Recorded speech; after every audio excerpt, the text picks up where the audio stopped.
नमस्ते फ्रेंड्स।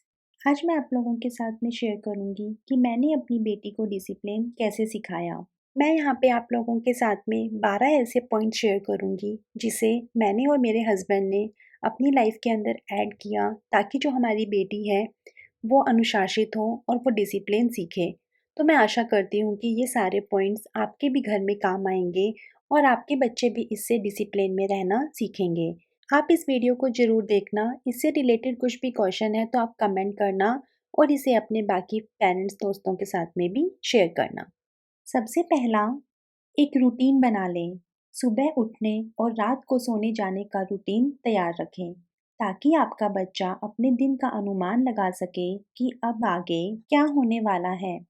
अगर आपके बच्चे के रूटीन में किसी तरह का बदलाव हो रहा है, जैसे डेंटिस्ट के पास जाना है या फिर वीकेंड पर किसी फैमिली मेंबर का मिलने आना या मिलने जाना है, तो उन्हें पहले से इसके बारे में बता दें। कुछ बच्चे बिना परेशान हुए एक एक्टिविटी से दूसरी एक्टिविटी पर नहीं जा पाते हैं। अगर आपके बच्चे को एडजस्ट होने के लिए कुछ वक्त की ज़रूरत है, तो इसे भी उसके रूटीन में ऐड कर दें।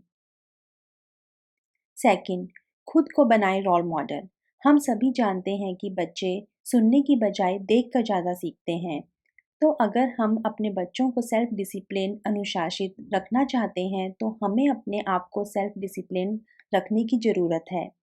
ध्यान रखें, आप अपने बच्चों के रोल मॉडल हैं और वो हमेशा आपको देख रहे हैं। उनके लिए पहली पाठशाला उनका परिवार ही होता है, इसलिए अपना व्यवहार वैसा न रखें जो आप अपने बच्चों में नहीं देखना चाहते हैं। थर्ड, घर के लिए कुछ नियम बनाना।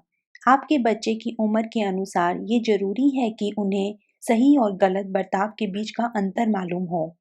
हर घर के कुछ अलग नियम और कानून होते हैं। इसकी मदद से बच्चों में एक जागरूकता आती है कि हमें खेल कर समय से घर जाना है। हमें घर में सबके साथ खाना बैठकर खाना है। ये नियम उन्हें समय का पाबंद और परिवार के नज़दीक लाने में मदद करते हैं। साथ ही उन्हें अनुशासन भी सिखाते हैं। फोर्थ, उनकी बातों को ध्यान से सुने। एक माता-पिता के रूप में हम सब अपने बच्चे को परफेक्ट देखना चाहते हैं।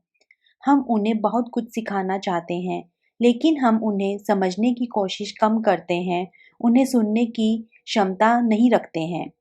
ये बहुत ही आम बात है, लेकिन बहुत ज़रूरी है कि आप उनके हिस्से का उन्हें बोलने दें कि आपका बच्चा आपकी सीख या नियमों के बारे में क्या सोचता है। उसके मन में किसी भी चीज़ को लेकर क्या प्रश्न या विचार आते हैं। फिफ्थ, अच्छा करने पर दें शाबाशी। बच्चों को अच्छा करने के लिए मोटिवेट करते रहना बहुत ज़रूरी है।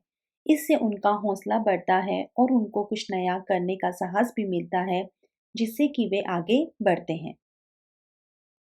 कुछ नया करने पर भी एक माता-पिता बनकर नहीं, उसके दोस्त बनकर उन्हें समझने की कोशिश करें और उनकी सराहना करें। सिक्स्थ, खेल-खेल में सिखाएं अच्छी आदतें। बच्चों को अगर आप अपनी बातों के माध्यम से कुछ समझाने की कोशिश करते हैं, तो शायद ये बातें उन्हें समझ न आएं, लेकिन अगर आप उन्हें खेल-खेल में ये चीज़ें समझाते हैं, तो ये बात उनके जीवन का हिस्सा बन जाती हैं। जैसे उन्हें अपनी गंदी प्लेट खुद साफ करने की आदत सिखाएं, उन्हें घरों के कामों में हाथ बंटाने को कहें। अपने बच्चों में किसी तरह का कोई भेदभाव न करें, बेटे बेटी दोनों को काम करना सिखाएं। उनके व्यवहार के लिए कुछ सामान्य परिणाम भी तैयार रखें। जब आपके बच्चे अनुचित व्यवहार करते हैं, तो उन्हें सिखाने के लिए नतीजा या परिणाम देना बहुत महत्वपूर्ण होता है। उनको गलत व्यवहार को करते रहने देना उनकी या आपकी मदद नहीं करेगा, इसलिए उन्हें नतीजा देना ज़रूरी है, जिससे उन्हें सीखने का मौका मिलेगा। ऐसे सामान्य परिणाम बनाकर रखने से आपके बच्चे के मन में किसी चीज़ को करने पर उसके परिणाम भुगतने की धारणा बनेगी और उनके अंदर अपनी खुद की जिम्मेदारी की भावना भी जन्म लेगी। इन नतीजों के उचित होने की पुष्टि कर लें, जिससे आपके बच्चे को अपनी गलतियों से सीखने में मदद मिले। उदाहरण के लिए, अगर आपका बच्चा पार्क जाने के लिए तैयार होने में बहुत ज़्यादा वक्त लेता है, तो फिर इसके परिणाम स्वरूप उसे पार्क में खेलने को कम वक्त मिलेगा। आठवां पॉइंट, इन नतीजों के साथ पक्के रहें। आपका बच्चा अगर अपनी गलती के लिए कोई बहाना बनाता है या अपने गलत व्यवहार के लिए कोई सफाई देता है, तो भी आपको नहीं बदलना है।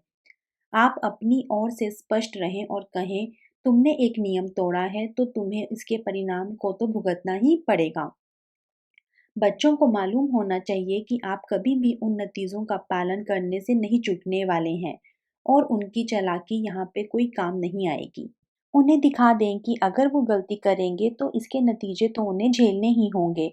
अगर आपके ज़्यादा बच्चे हैं या आपके साथ में और भी लोगों के बच्चे रहते हैं, तो ऐसे में अपने नियमों के लिए हर एक बच्चे के साथ में एक समान बर्ताव करना बेहद ज़रूरी है।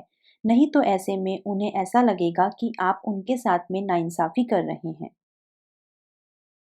9th पॉइंट, अपने बच्चों से बहुत ज़्यादा उम्मीदें न रखें।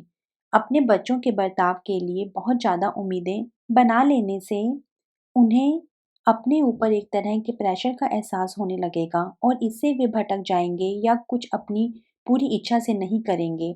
हर बच्चा अलग होता है और उनमें अलग-अलग ताकत और कमज़ोरियाँ होती हैं। इसलिए अपने छोटे बच्चे के व्यवहार को अपने बड़े बच्चे के व्यवहार से तुलना न करें। 10th, क्रोध व झुंझलाहट से न सिखाएं कुछ भी। बच्चे को क्रोध, झुंझलाहट व चिड़चिड़ाहट में अनुशासन न सिखाएं। अगर आप इस तरह उन्हें अच्छी बात भी बताएंगे तो उनका उत्साह खत्म हो जाएगा और वह उन बातों पर अमल नहीं करेंगे। 11th, गलत काम पर टोकें।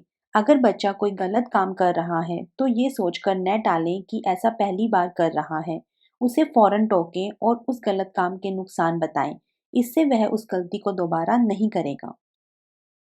लेकिन अगर आप उसे गलती पर नहीं टोकेंगे तो वह आगे भी इसे दोहराता रहेगा। धीरे धीरे ये उसकी आदत बन जाएगी। 12th पॉइंट, अनुशासन की सीमा तय करें। बच्चे के आगे शुरू से ही अनुशासन की सीमा तय कर दें। उसे बता दें कि उसकी हर बात नहीं मानी जाएगी।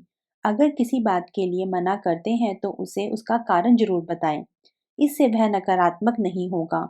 किसी चीज़ के लिए अगर बच्चा रोता है तो रोता देखकर हाँ न कहें।